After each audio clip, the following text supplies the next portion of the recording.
All attendees are in listen-only mode. Hello, and thank you for your patience. I am Lisa Bertini with Zegrahm Expeditions, and we are co-hosting a webinar with Victor Emmanuel Nature Tours. We are excited to have Barry and Victor on the line, and they're going to show you all the magic you can see in Antarctica, South Georgia, and the Falkland Islands. So with no more ado, Barry, Victor, go ahead and take the show away, please. Okay, well, thank you very much, Lisa, and thank you, Zegrahm Expeditions, for assisting us with this. My name is Barry Lyon. I'm the Chief Operating Officer of Victor Emmanuel Nature Tours, and here with me today is our CEO and Company President, Victor Emmanuel, and we are going to talk to you about this very special trip, perhaps our most special trip that we offer over the course of the year, one of our top adventures, truly. And as we get started here, I'm going to introduce Victor, who has some introductory remarks. Well, I'm delighted to be here and to get to communicate with the folks that have signed in for this webinar. Let me just start to say that where it says on your screen, an adventure of a lifetime, that phrase is misused in some cases. Here, it's actually not adequate. It's more than the adventure of a lifetime. I've made hundreds of trips all over the world. I've been to all the continents, but the number one destination that anyone should go to, if they possibly can, is Antarctica. It's a world of its own. It is almost entirely pristine. The wildlife is vast and exciting. The icebergs, the history. It is the most amazing multi-dimensional trip you can ever make. Okay, well, thank you, Victor. And as we get started here, whenever we host these webinars, I like to start out by imparting some information about the geography, because it isn't always apparent to our listeners where some of these far-flung destinations are. And so what we're looking at here, of course, is the bottom of the world. We're looking at Antarctica, and this is a perspective that most people never see. And so when we talk about Antarctica, what I'm going to do is I'm going to start drilling down and show you where exactly in Antarctica, the Antarctic region, that we travel. Antarctica is a very large place, and so if you talk about going to Antarctica, it may not be apparent to where exactly we're talking about. The Antarctic continent sits in the middle of the screen here, and there is a long projection of land called the Antarctic Peninsula that projects north. Coming south is the continent of South America. Way off to the right side of your screen is Africa. And so anybody who goes to Antarctica, most people anyway, they come down from South America simply because it sits in closest proximity to the Antarctic Peninsula. Australia, which is not even on the map here, is off to the far left.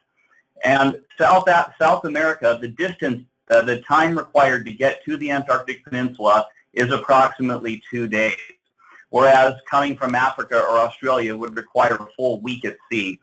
And in particular, at the tip of South America in Argentina is the city of Ushuaia. And that is the launching off point for Antarctic cruises. And in a similar vein, that is where the trip will end. And so I've got to figure out why my screen is suddenly frozen up on me. And that is, Ushuaia is the southernmost city in the world. It is so far south there at the tip of South America. There we go. Okay. So now what we're looking at here is a little more specific view, a closer look here at South America and the Antarctic Peninsula. And in particular, this shaded area is the area where the cruise route is concentrated. And so I'm going to continue here now. Specifically, this is the cruise route. Now, when we talk about Antarctica, we are talking about the peninsula. However, if you notice, the name of the trip is called Antarctica, South Georgia, and the Falkland Islands. Victor made reference to the fantastic wildlife that you would see on this trip. Antarctica is of course, the centerpiece of the trip. However, most of the wildlife is actually found in the Falkland Islands and South Georgia, which is why we include these destinations in a grand sweep of the Southern Ocean here. It would be a big mistake to go to Antarctica and not go to the Falklands and South Georgia. You would miss 2/3 of the spectacle and the wildlife. That's where the wildlife is, magnificent mountains. It's very important to include all three. So starting from Ushuaia, in a clockwise direction, we travel to the Falkland Islands, then to South Georgia, and then down across the northern tip of the Antarctic Peninsula, and then back across to Ushuaia via the Drake Passage. I will be referring to this map frequently throughout the presentation to orient our listeners here on exactly where and what we're talking about. Starting in South America, in Ushuaia, prior to getting on the ship, you will be in the town of Ushuaia, and you will have a chance to visit Tierra del Fuego National Park, which is this beautiful mountain forested park that's at the southern end of the Andes Mountains, right outside the city. And we do this prior to getting on the ship. And the reason why we do this is because it gives us an opportunity to see and experience a number of things that we will not encounter again during the journey. Tierra del Fuego National Park is covered in southern beech forest, and as a result, there are some very special birds that we see in the time that we have there, most particularly the Magellanic woodpecker, which is a bird that's featured here in the center bottom of the screen that you're looking at. This is one of the real special birds of southern South America, and the majority of our trips into the national park, Tierra del Fuego National Park, have been successful. It's a relative of the American ivory-bill, and is one of the most spectacular woodpeckers in the world. So between our time in the national park and also along the waterfront prior to getting on the ship, we have opportunities to see a number of special birds, like this beautiful long-tailed meadowlark on the right with the red breast, the ashy-headed goose up on the top right, and then the cute little thorn-tailed rayadito, a bird of the southern beech forest. Now, once we get on the ship, it is a trip. We will then head directly to the Falkland Islands. It's a journey that takes about a day and a half and includes a full day at sea.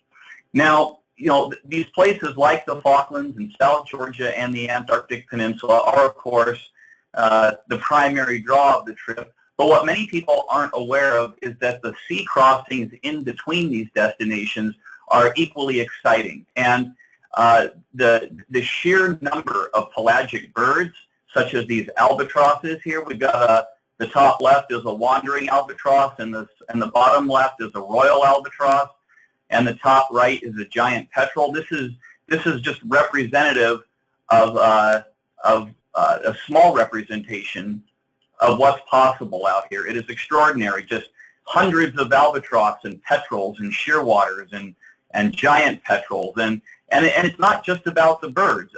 There are opportunities for numbers of species of whales and dolphins, which I will elaborate on that a bit more.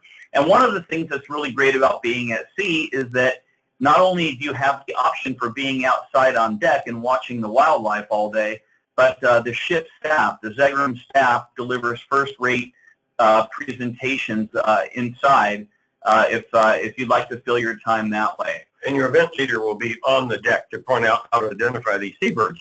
And often they follow the boat, so you get very close looks at them. And the nice thing about being at sea, in terms of seabirds, you never know what will appear next. There could be some words you're seeing over, so all of a sudden, out of the blue, this extremely spectacular seabird appears. Yeah, thank you, Victor. So when we, for this particular trip coming up next year in January 4th through 25th, if I've not already previously provided the dates, in the Falkland Islands, we will be visiting Saunders Island, which is arguably the premier site in the islands. And the reason for that is that it has some of everything. We will be seeing albatrosses and penguins. Here, you know, you can. This picture in the top left is one I really like because you can see travelers on a previous Antarctica voyage sitting right alongside a colony of black-browed albatross. And, you know, the albatrosses are among the most really marvelous birds in the world. Big, long-winged birds, seabirds that are as graceful as it gets. And here in the Falkland Islands, you'll have an opportunity to visit their nesting colonies. And learn about their life story. Some of them spend years just circling the earth until they come back, the male and female somehow coming back together and meeting each other on an island to breed. So they have a wonderful life history. And, you know, these pictures here demonstrate what it's all about, what Victor was referring to with their life histories. Here in the bottom right, you see a courting pair, whereas on the bottom left here, you will see a pair attending chicks. Above, there are birds sitting on nests, and of course, on the top right is a bird either coming or going from the colony. It's an amazing thing to see them at sea, but it's even more amazing to be able to approach within such close proximity, and also to reassure you there is no disturbance done to the colony. One of the other big spectacles is the opportunity to see southern rockhopper penguins, and also at colonies. Here, the large picture, the large image on the right is a mixed colony of southern rockhopper penguins and imperial cormorants, which you can see nesting side by side here. On the left side is a very nice image of what the rockhopper penguin looks like, and then others coming out of the water. And of all the penguins, it's one of the most remarkable to me because you see them really shoot out of the water. They just torpedo out of the water and land on a rock near the bottom of the island, and they start hopping up rock to rock. And while they're doing that, a huge wave crashes over them. And you think, what's going to happen to them? The wave recedes, and there they are hopping along. There's no bird that I've ever seen that has an amazing ability to carry on despite what's happening. The rockhoppers are hopping and hopping and hopping to get up to their colony.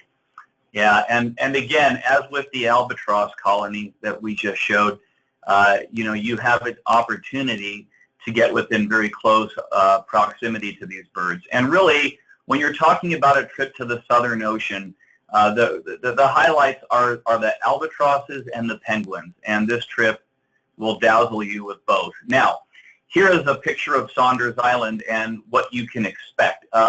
You see people clustered on the beach. You see people walking across the low turf here, and all around you are penguins. We showed the rockhopper penguins, but there are also other species here, including Magellanic penguins, which are the majority of which occur on the South American mainland, but they are also at their burrows here in the Falkland Islands. There are also some Gentoo penguins and king penguins as well. So the Falklands, you know, and beyond the penguins, you've also got a variety of other birds that are very special to either southern South America or the Falkland Islands. Most particularly, the bottom right, this is an image of a family of Falkland steamer ducks, an endemic species of waterfowl.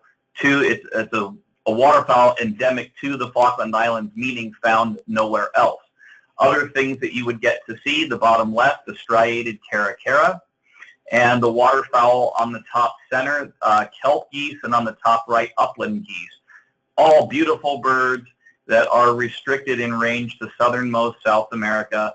And then there are other things. Interestingly, for our North American birders, this Baird sandpiper at the bottom of the screen in the center is an example of a wintering bird here in the Falklands. And the kelp geese are interesting because, as far as I know, all the other geese in the world, the sexes have a similar plumage. They don't look different from each other. But the geese down at the tip of South America, and I'm not sure why this evolved this way, you see the white male and the brown-colored female. Yeah. So from the Falklands, then, we begin the journey over to South Georgia. And South Georgia Island, for many people who have been to Antarctica, South Georgia is, in certain ways, it's an unparalleled highlight of the trip. The crossing from the Falklands to South Georgia takes 2 days at sea, but again, it's never dull, I can assure you. Between your opportunities to join your leaders your vent leader on deck for some sea watching, the opportunities if you would like to stay inside and attend a variety of lectures on aspects of the natural history and human history of the Southern Ocean and Antarctica will keep you plenty busy. So as you approach South Georgia, though, and the anticipation builds, prior to getting to the island, you do make a brief visit to a place called the Shag Rocks. Here, you do not get off the ship, but rather you will come upon these mountainous, rugged islands that come out of the South Atlantic Ocean, and they rise up in rugged fashion like this, but happen to be the breeding site of hundreds of thousands of birds. In South Georgia, shags breed here. There are storm petrels and shearwaters and prions, all just swirling around the rocks and in the offshore waters here. Generally speaking, everything depends on sea conditions and weather. However, the ship will generally make a transit around the rocks, and it's a true spectacle, and it's a real bonus for any trip to the region. Continuing, the Shag Rocks are just to the west of South Georgia. Once you arrive at South Georgia, you will visit a number of sites along the north coast. Here is a good representation of the places that you will visit. Elsahul Bay, the Salisbury Plain, Stromness, Grytviken, and Gold Harbor. These are arguably the most famous and the most wildlife productive stops on the island. And we're going to talk a little bit about this as we go through South Georgia. This image right here kind of says it all. Here you've got a landscape of spectacular beauty, rising mountains covered in snow, glaciers tumbling off the flank of the mountains, and then down to the beaches that are just covered in king penguins. Tens of thousands, or in some cases hundreds of thousands, of these incredible birds. And this is how an adventure to South Georgia Island begins. And again, just sort of a dazzling wildlife spectacle in front of you. This gentleman that's pictured here in the bottom of this image demonstrates the proximity to which you can get, how close you can get to the penguin colony. And South Georgia is home to the largest king penguin colonies in the world, and you will visit at least one, if not two, of the biggest colonies. And the king penguin stands about 3 feet high, and so it's really quite a dramatic thing to be able to walk among them and to be able to observe them. But penguins are not the only thing that there is to see there, of course. Our trips to Antarctica, South Georgia, and the Falklands are billed as true all-around natural history experiences. And at this time, at the height of the southern summer, you have got the beaches covered in Antarctic fur seals, and here there are pups and females, and here's a little colony of them with this observer. There are southern elephant seals, which are spectacular, dramatic creatures, enormous beasts that you can get within fairly close proximity to. And again, just to emphasize, we take great care on these trips not to disturb the wildlife, not to get too close to them, but they are totally at ease with our presence at a respectable distance. And seeing the southern elephant seals is a wonderful thing. There are other birds as well. Some trips have an opportunity to view wandering albatrosses on their nesting colonies or on their nesting grounds, but other birds like the South Georgia pipit on the top left, the yellow-billed pintail bottom left, and the favorite albatross of many, the light-mantled albatross. These are all things that you can expect to see. And one of the real heartwarming stories about South Georgia is that the invasive rats have been removed from the island, and so the wildlife, seabirds, the pipits in particular, the pintail, they are rebounding in rapid order here. Other things that you might see here on South Georgia that you will see are Antarctic terns in the bottom left. A very curious bird called the snowy sheathbill on the bottom right, brown skuas, and plenty of giant petrels. As we make our way around the north coast of the island, we come to the island capital called Grytviken. And this is an opportunity not only to see additional wildlife, but also to learn about the island's human history. In the early part of the 20th century, there are several locations on South Georgia that served as bases for the Norwegian whaling industry. And Grytviken is a former whaling center on the island. Here you can see the rusted out remains of the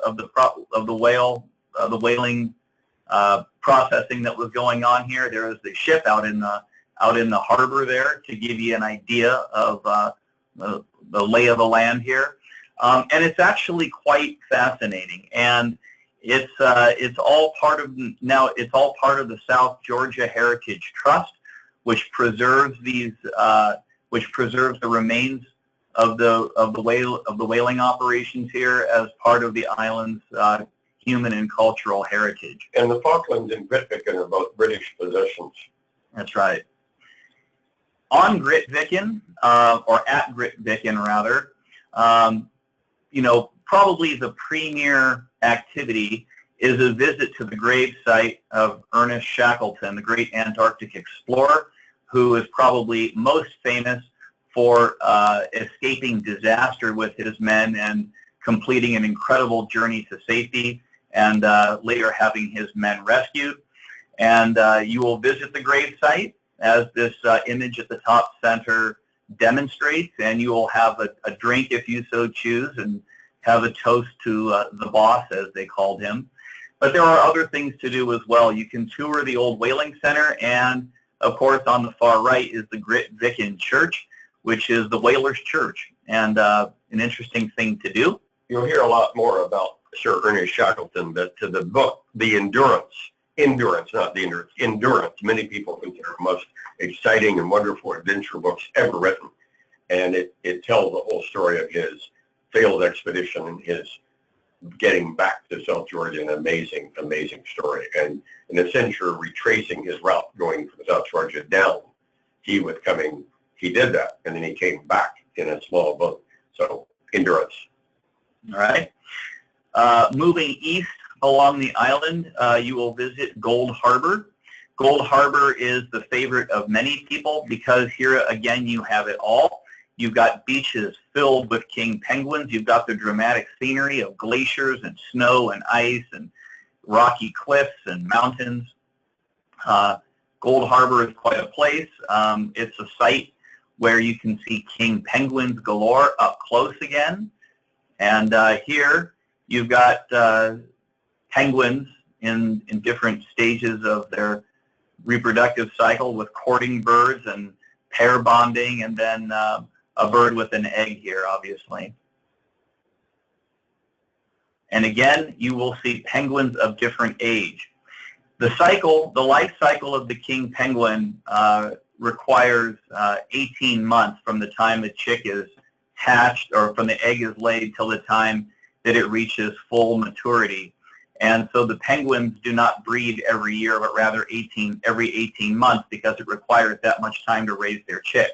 The point of this is that you will see chicks and penguins in different stages of their reproductive life cycle.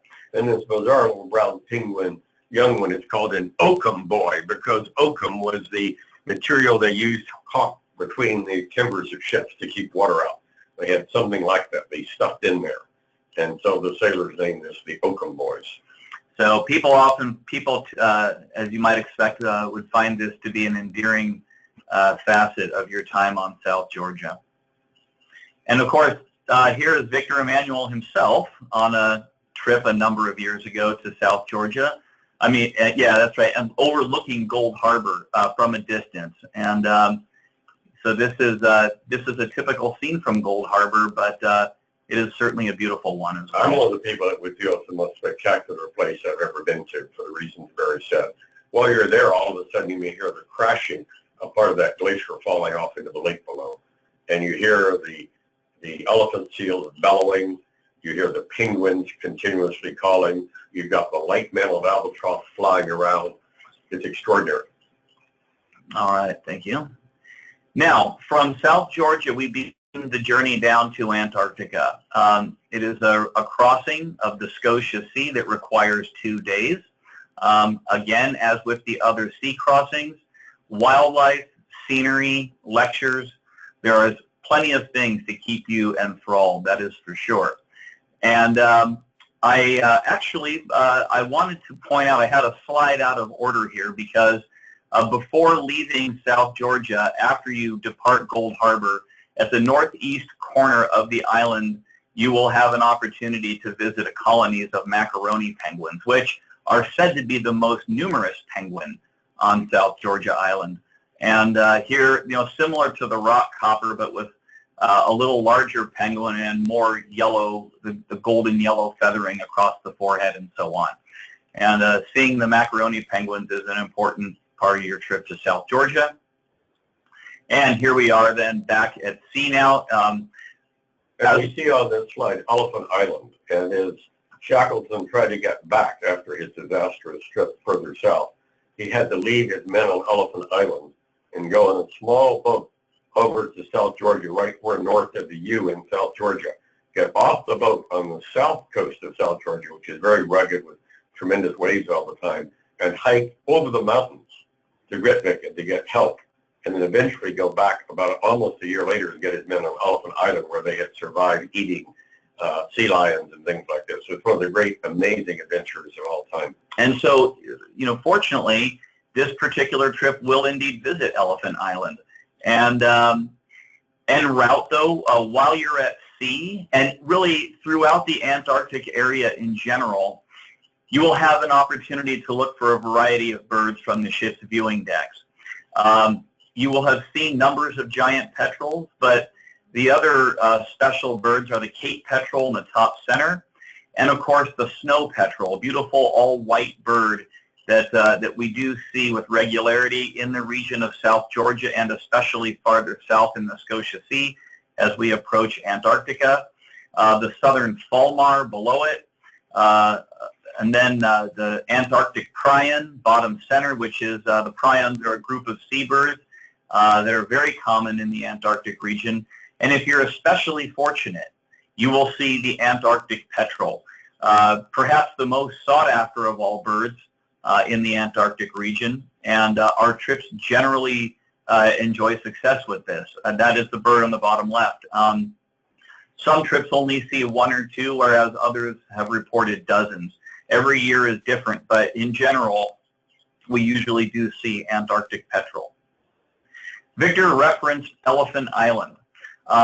One of the activities of a trip to Elephant is a chance to visit Point Wild, in which where you will see scores of nesting chinstrap penguins, and also have a chance to if the weather cooperates, Zodiac cruise in this ice blue bay here, and come right up alongside these ancient cracked glaciers. By the way, this statue here, this bust, is of the Chilean sea captain who captained the boat that ultimately rescued Shackleton's men off of Elephant Island. From Elephant Island, it's a fairly quick trip down to the Antarctic Peninsula.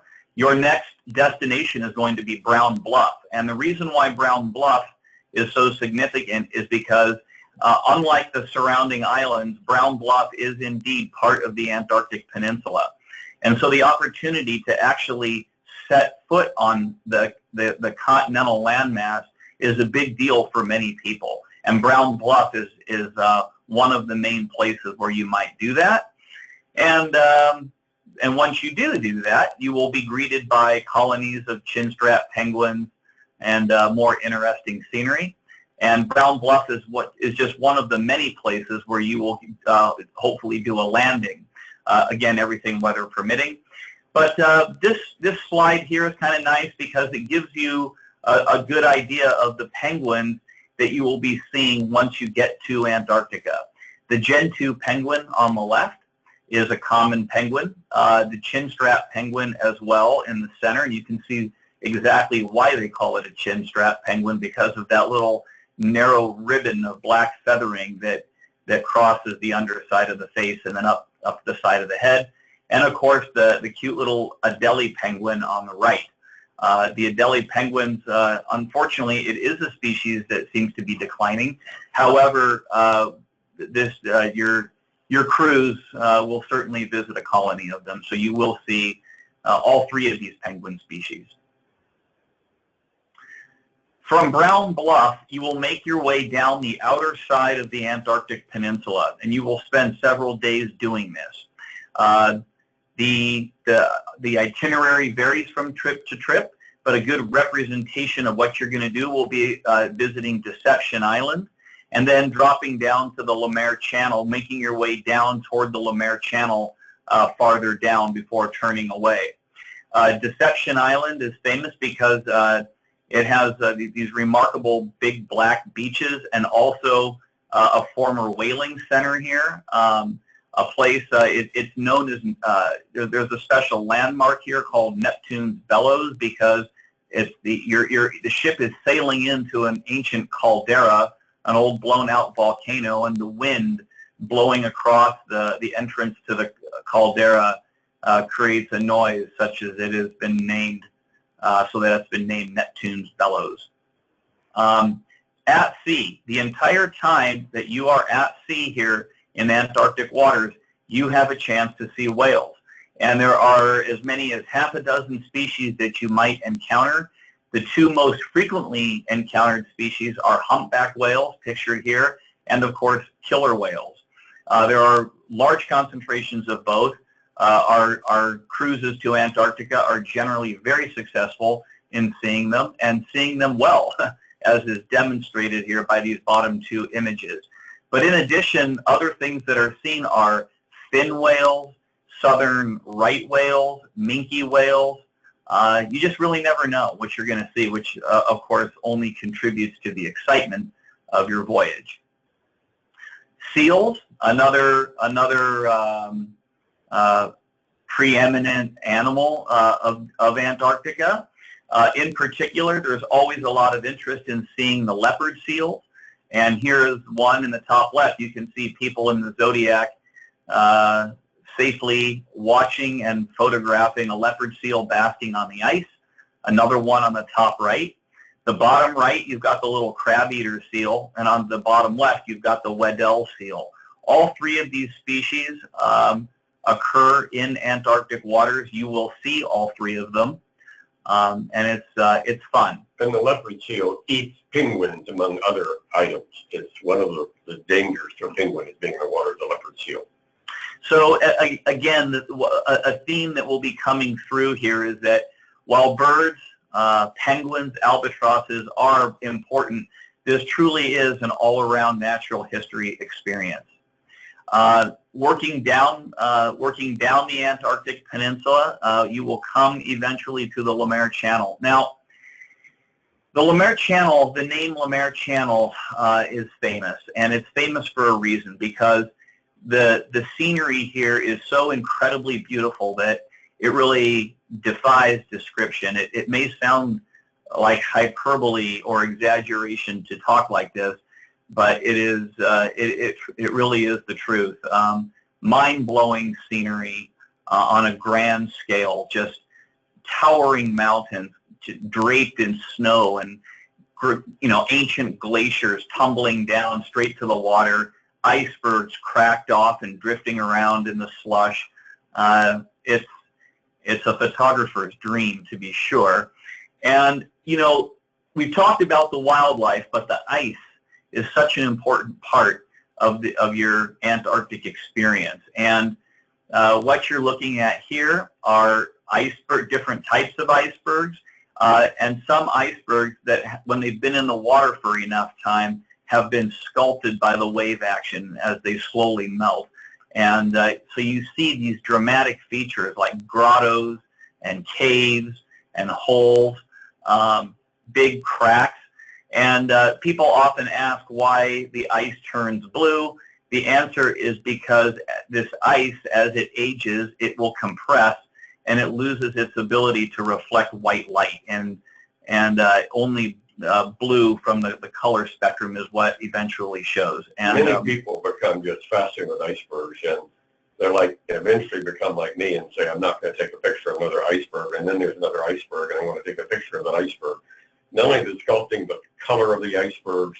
There could be penguins on the icebergs, but they're really one of the highlights of Antarctica are the icebergs. There's nothing like them anywhere in the world. Yep, all true.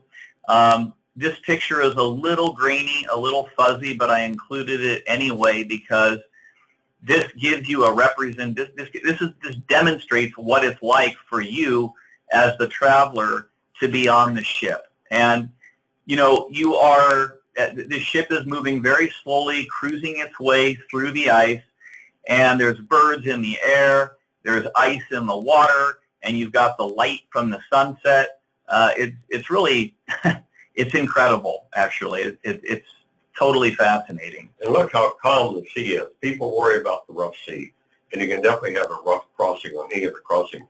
But when you get down to the Antarctic Peninsula, or when you're going around South Georgia, where you're protected by the land, the sea is not very rough. It's on the crossings. And people find that taking medication or becoming used to the motion, that many people are fine with the sea. And some people that it isn't fine for them. But in general, we find that people do adjust to the motion of the sea. And it's, as I say, before crossings, any one of them could be rough. I've been on trips where none of them were rough. Usually 1 out of 4 could be a rough crossing.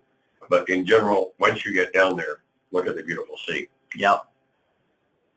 And again, the ice, just more examples of the dramatic beauty. The top left, that's called a tabular iceberg because that is a massive berg of ice that's cracked off the continental ice shelf. And ice in the water, as demonstrated in the image in the bottom right. Now, once you finish up on the peninsula, you then make the final leg of the journey, which is the return trip across the Drake Passage to Ushuaia. And Victor nicely covered or addressed the sea conditions. And, you know, what we want to really emphasize here is that, you know, the Drake Passage, of course, is famous for the big, terrible storms, but not in the summertime. At the time that this cruise will operate, the seas are generally at their best all year. And for people who work these waters, who sail, who captain ships and who lead expeditions down here, there is a name for the water conditions during the summer, and they often call it the Drake Lake because it can be so smooth. And one of the concerns that some people express is that of seasickness. And as somebody who has made two prior Antarctic voyages, Victor has been there 10 or 12 times. The summertime, generally speaking, is a good time to cross the Drake Passage. And also people worry about the cold. It's not like New England in the winter or Minnesota in the winter. The temperature could be around 30, 35 degrees. I've been on the deck of the boat in a t-shirt on certain days where there's no wind and there's a lot of sun. It's not terribly, terribly cold. It is cold, but you dress for it. You wear your parka. The other thing I wanted to jump in and mention here is the advantage of going with VENT and signing up on this trip with VENT. It's the same price you would pay signing up directly with Zegrahm. We have a very close relationship with Zegrahm. But if you sign up with VENT, you are eligible to participate in, with a VENT leader, in the trip to the Tierra del Fuego National Park. We have our own bus just for our participants. We have a small group to bird that park. And we offer a pre-trip in the Buenos Aires area of 2 days. It has another wonderful group of birds that is only available to people that are in the VENT group. And then you have the VENT leader there who is accessible to everyone on the boat, but particularly is accessible to our clients at any time to talk about the seabirds, to answer questions, to help with any problems. Okay. Yep. And, you know, as you cross the Drake Passage, the action does not let up because of the fact that you are still looking at albatrosses, the beautiful gray-headed albatross on the bottom left, and the wandering albatrosses and the black-browed albatrosses So we will keep you busy and interested right up until the very end. Now, you might be wondering about how you will travel. Well, Zegrahm has chartered the Island Sky. It is a beautiful vessel. It is a 100-passenger vessel, so that a ship of this size, it allows you to enjoy the intimacy of small group travel, yet it's large enough that there's plenty of space for you to spread out and have your privacy. Here is an example of one of the rooms on the ship. It is obviously very beautiful. The ship is stabilized, and really comfort abounds. And go ahead. And on a vessel this size, everyone can get off at a site like Gulf Harbor. If you go with a larger ship, 150, 200 people, obviously it's going to be cheaper, but it won't be the quality you get on this ship, because then only half the people can get off, and they get off for a couple of hours, and other people are sitting around on the ship. Then they get back on, the other half get off. On this ship, everyone can get off at every stop. Yeah, and the outdoor dining deck, even in Antarctica, is used. And so you can enjoy a nice meal while watching this beautiful scenery. Now, this coming trip, the VENT leader will be Andrew Whitaker. Andy is a veteran of previous Antarctic voyages and has a lot of experience leading trips in Antarctica. But the beauty of this trip, though, again, is that it is a natural history trip. Zegrahm provides a staff of excellent natural history people. There is a historian, a geologist, a marine biologist, 2 ornithologists. And so, you know, whether your interest is in birding only, or you want to learn about the exploits of Antarctic explorers, you want to learn about the geology of the region, or you want to learn about the whales and the other marine life, chances are high that there is going to be somebody on this ship that can explain it to you. And that makes it perfect for a non-birding spouse. Yes, there's lots of birding, but there are all these other aspects to the trip. And if a non-birding spouse is there, that person might not be on the deck constantly looking for seabirds. They might be relaxing in the ship, going to a lecture, going to the library, talking with these people. So it's perfect for a non-birding spouse. Now, Victor already pointed out some of the advantages of traveling to the Antarctic with VENT and Zegrahm expeditions. Here we have listed a number of bulleted points, but you know, again, just to quickly cover some of this, you know, Antarctica, you are also getting Elephant Island, South Georgia Island, the Falkland Islands, with a group size of approximately 100 people. You will have opportunities to get off the ship on a regular basis thanks to the ship's fleet of Zodiacs and expedition team that make it possible to get off the ship and walk around penguin colonies and seal colonies and of course set foot on the Antarctic continent itself. Zegrahm is a founding member of the International Association of Antarctic Tour Operators, which means that you can have the peace of mind of knowing that you're going to Antarctica with companies like VENT and Zegrahm that have a lot of respect for the environment and its wildlife. Pretty much, you know, everything that you do on this trip is included in the tour fee. The Island Sky is a beautiful vessel. You know, some people many people wonder about how to dress for a trip to the Antarctic. Well, once you register for the trip, at the time you show up for the voyage, Zegrahm provides a complimentary parka to keep you warm and dry. I look at what's included. Zegrahm includes medical and emergency evacuation insurance. And they also, of course, it's a doctor on board the ship.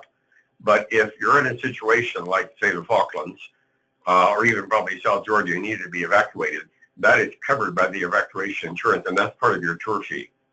And so Victor also referenced the fact that we offer a pre-trip in the Buenos Aires region prior to the trip commencing. For those who would like to stay a little longer and have more time in South America, Zegrahm also offers an optional extension to Torres del Paine National Park in southern Chile, which is one of the most wondrous places in the world if spectacular scenery is your thing. And condors. Yes.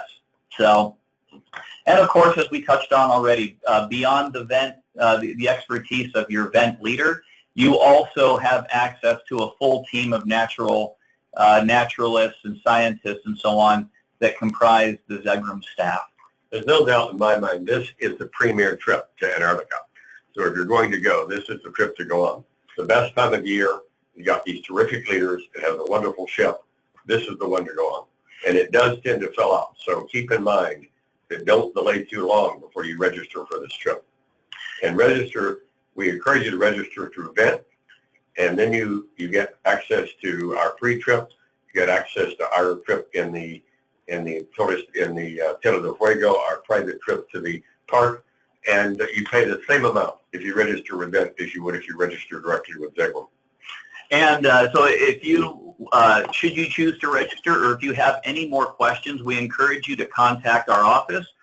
Greg Lopez is our operations manager for this trip, and he is assisted by Patrick Swaggerty. Here you can see their email, or you can just simply pick up the phone and call our office, and we'll be happy to address any questions that you might have.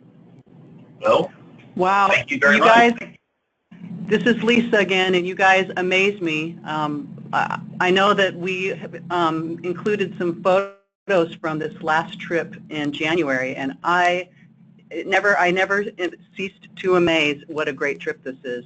Wow, and you guys did a great job. We do have one question. If you could go back to the slide on the Falklands, somebody asked what the robin-like bird in the upper left photo at the Falkland Islands was. Yeah, that's right. I may have skipped that. It's the let me go back up there. It's called an austral thrush. Okay. And let me just back up here. This is actually, the austral thrush is actually a fairly common bird on the South American mainland, as well as in the Falkland Islands. Genus. It's very close related to robin, so that's exactly right when you say robin-like bird. It is a relative of the robin. It's like a southern South American relative of a robin. Austral thrush, because austral refers to the far south, compared to boreal as the far north. Perfect. I also wanted to mention that we've tried something different for this webinar, and we have posted two handouts. One is a bird list from this recent Antarctica trip. So that is on your dashboard, and I believe that you can just click on it and print it out.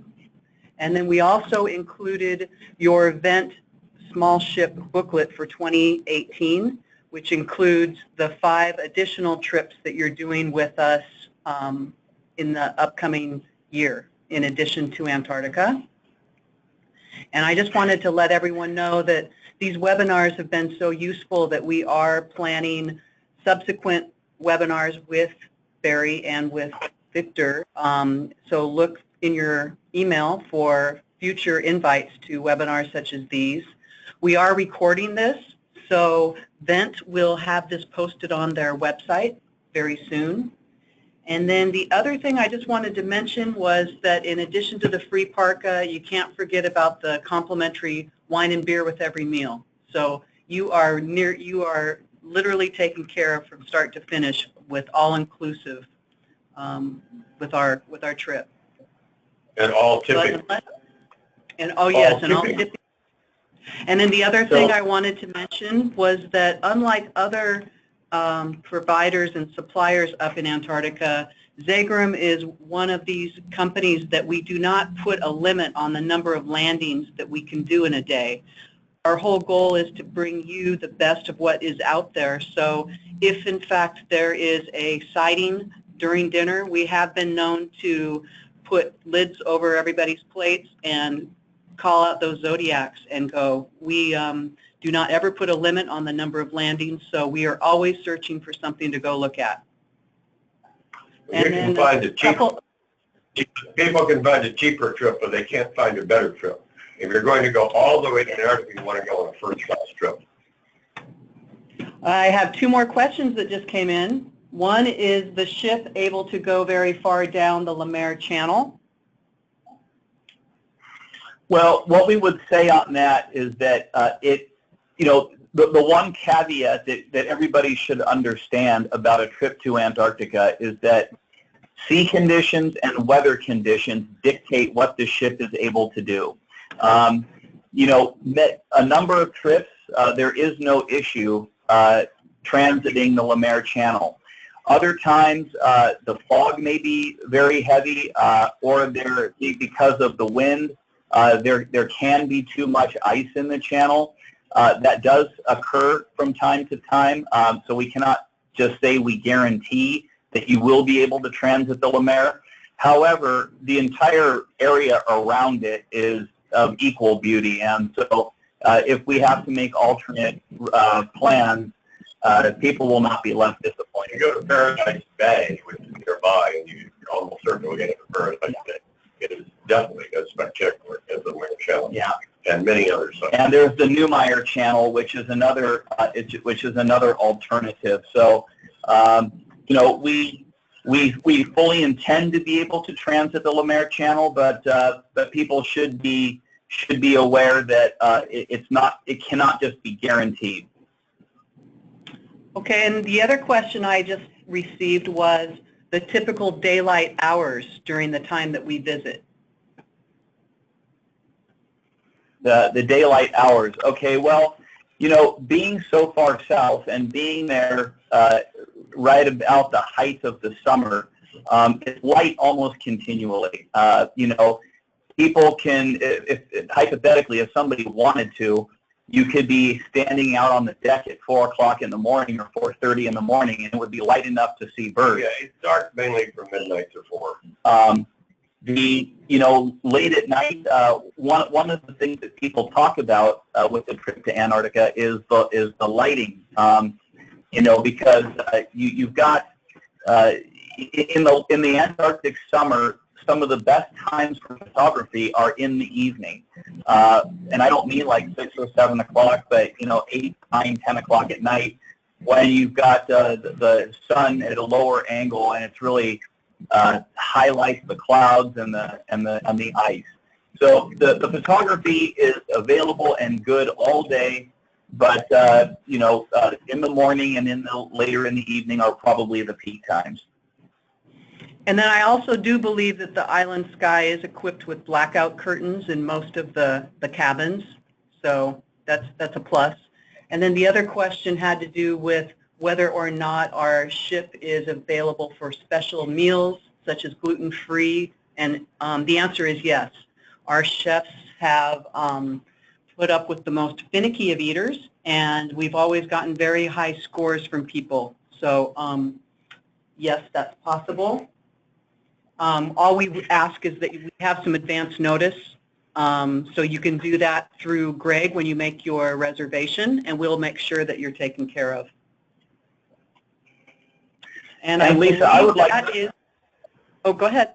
I would like to point out a final thing, which is what I failed to mention a few minutes ago as we were closing out the presentation, which is that people should know that we are working with Zegrahm to develop a very handy and attractive little Antarctic birding guide.